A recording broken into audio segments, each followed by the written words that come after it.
Bismillahirrahmanirrahim. Assalamualaikum warahmatullahi wabarakatuh.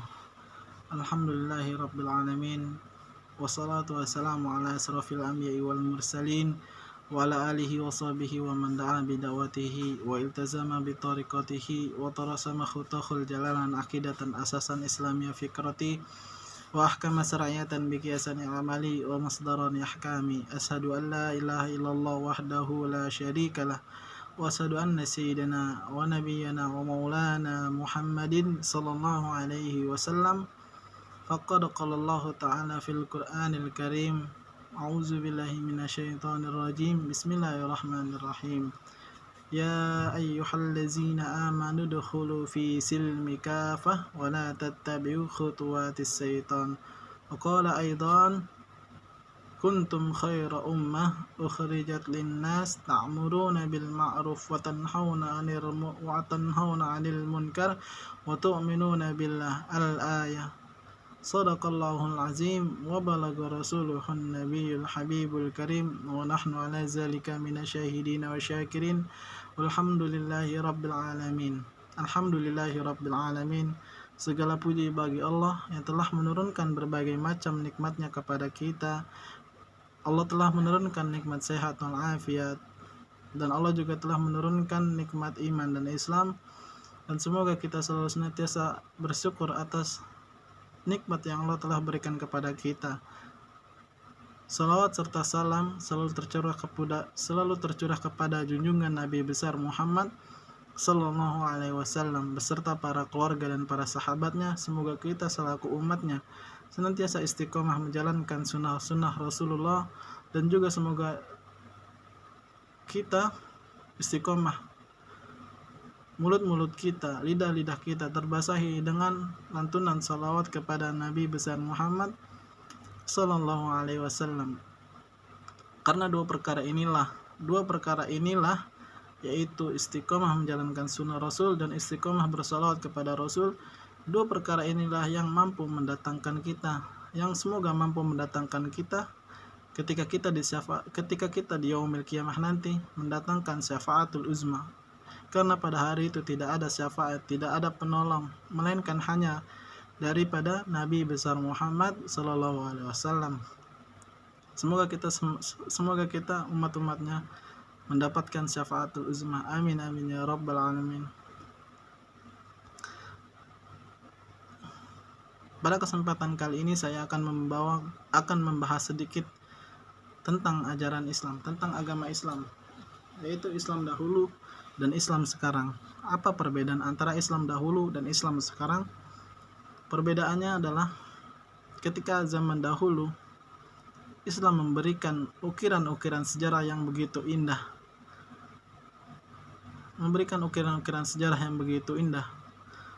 Islam mampu menaklukkan 2/3 dunia. Islam mampu berkuasa selama 13 abad. Selama 13.000 tahun lamanya Islam berkuasa. Itu adalah ukiran-ukiran sejarah yang telah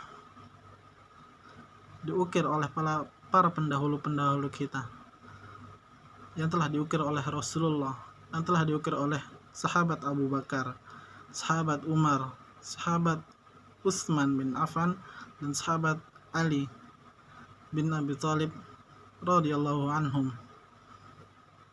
dan dilanjut oleh khilafahan Abbasiyah, khilafan Umayyah, dan khilafan Abbasiyah, khilafan Utsmani.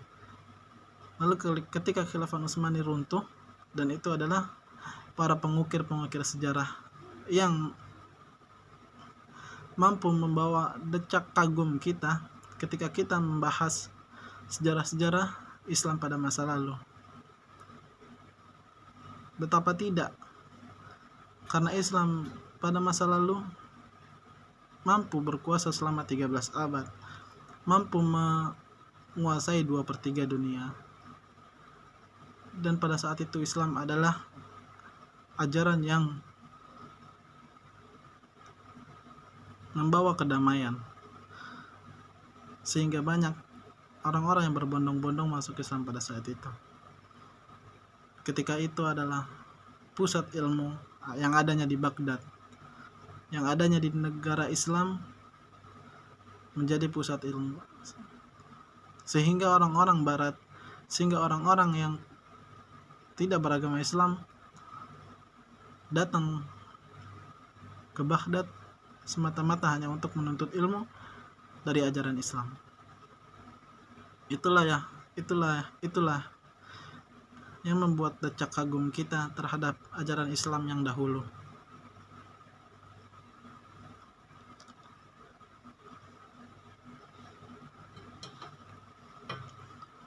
Lalu bagaimana keadaan Islam pada saat ini? Realitas sungguh menyedihkan Islam saat ini. Kaum muslim menjadikan sebagai tolak ukur atas ajaran Islam. Kita bisa lihat sendiri orang-orang muslim, negara-negara Islam seperti Suriah, Afghanistan, Irak, Syam, Yaman. Mereka adalah negara-negara yang konflik. Negara-negara yang konflik. Terus kita lihat di negara kita sendiri, yaitu orang-orang yang beragama Islam adalah mayoritas orang-orang yang berkorupsi, yang mencuri, yang meminta-minta, yang paling banyak tingkat kriminalnya.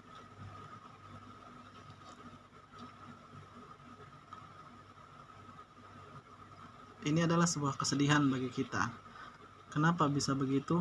Kenapa bisa terjadinya perbedaan antara Islam dahulu dan Islam sekarang?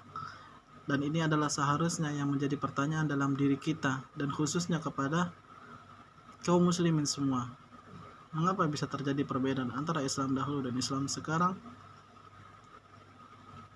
Kuncinya hanya satu, yaitu adalah ajaran Islam tidak diterapkan secara menyeluruh. Apabila kita mau membaca Al-Quran sebagaimana firman Allah yang telah dibacakan pada awal tadi, yaitu adalah Ya ayyuhallazina amanu dukhulu fi silmi kafah wa la tattabi'u khutuwatis syaitan innahu lakum aduwwum mubin. Dan firman Allah mengatakan, menyeru kepada kita, orang-orang yang mengaku beragama Islam dan orang-orang yang mengaku beriman, seharusnya kita yang mengaku beriman mau menjalankan firman Allah ini, mau melaksanakan perintah Allah ini, yaitu perintah Allah apa? Perintah Allah adalah, wahai orang-orang yang beriman, masuklah kalian ke dalam agama Islam secara menyeluruh, secara kafah, dan janganlah kalian mengikuti langkah-langkah syaitan, dan sesungguhnya syaitan adalah musuh yang nyata. Dan firman Allah juga menyebutkan, kuntum khaira ummah ukhrijat linnas ta'muruna bil ma'ruf wa tanhauna 'anil munkar wa tu'minuna billah. Kalian adalah umat yang terbaik yang dilahirkan untuk manusia. Apabila kalian menyeru kepada kebaikan dan mencegah kemunkaran dan beriman kepada Allah Subhanahu wa taala. Apabila kita mau menjalankan agama Islam secara menyeluruh, maka kita akan menjadi umat yang terbaik. Umat yang terbaik adalah umat yang seperti ketika zaman Rasulullah, ketika zaman sahabat, ketika zaman kekhilafahan Muawiyah, ketika khilafahan Abbasiyah, ketika khilafahan Utsmani. Itu adalah umat yang terbaik, yang mampu berkuasa selama 13 abad, yang mampu menguasai 2/3 dunia. Itu apabila kita mau melaksanakan perintah Allah secara menyeluruh. Namun apabila kita tidak mau menjalankan perintah Allah secara menyeluruh, yang terjadi saatlah seperti ini. Agama Islam menjadi agama yang paling buruk, yang paling ditakuti sebagai agama teror. Kita bisa melihat interpretasi ketika negara-negara konflik dijadikan sebagai interpretasi ada ajaran Islam. Mereka saling perang antara Yaman dan Saudi Arab. Mereka saling menyerang, padahal mereka sesama Islam. Padahal mereka mengaku menyembah Allah yang sama, tapi terjadinya peperangan antara saudara. Ketika Palestina, masjid yang pernah Rasulullah singgahi kini telah dilecehkan. Baru-baru ini telah terjadi konflik memanas di Al-Quds,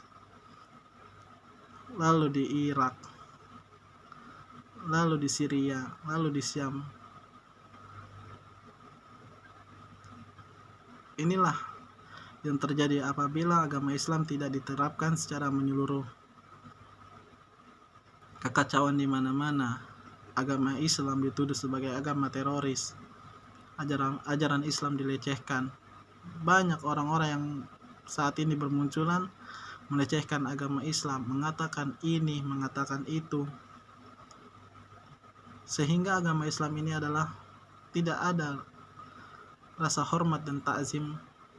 Ketika kita melihat zaman dahulu, ketika Islam zaman sahabat, zaman Rasulullah, agama Islam sangat dimuliakan. Apabila ada orang yang menghinakan Islam, maka hukumannya berat, sehingga tidak ada yang berani mampu melecehkan agama Islam. Karena kemuliaan agama Islam dijunjung tinggi. Berbeda dengan sekarang. Agama Islam tidak dijunjung tinggi. Agama Islam adalah hanya agama privat. Ketika kita menjalankan agama Islam, ketika kita beribadah saja. Lalu ketika kita setelah selesai beribadah, urusan-urusan kita tidak diatur oleh Islam. Kita tidak menjadikan Islam sebagai kacamata dalam memandang sesuatu. Inilah yang terjadi pada saat ini. Mengapa orang-orang muslim banyak yang miskin? Mengapa orang-orang muslim banyak yang maling? Mengapa orang-orang muslim banyak yang meminta-minta? Ini terjadi karena Islam tidak diterapkan secara menyeluruh, baik dari sektor ekonomi, baik dari sektor hukum, dan yang terpenting adalah sektor negara, sistem.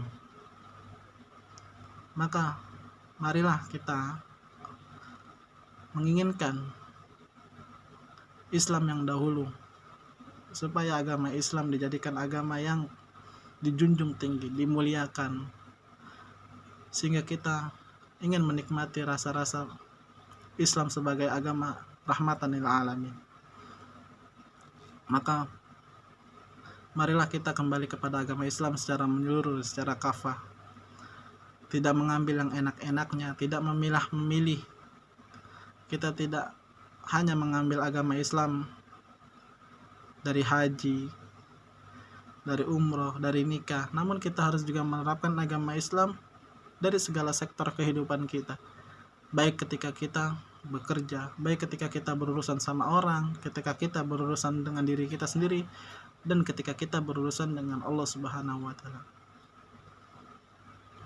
Mungkin itu saja yang saya dapat sampaikan. Apabila ada kesalahan, itu murni datangnya dari saya, dan apabila ada kebenaran, itu memang murni datangnya dari Allah Subhanahu wa Ta'ala. Apabila ada salah-salah kata dan perbuatan, mohon dibukakan pintu maaf yang sebesar-besarnya. Wabillahi taufiq wal hidayah. Wassalamualaikum warahmatullahi wabarakatuh.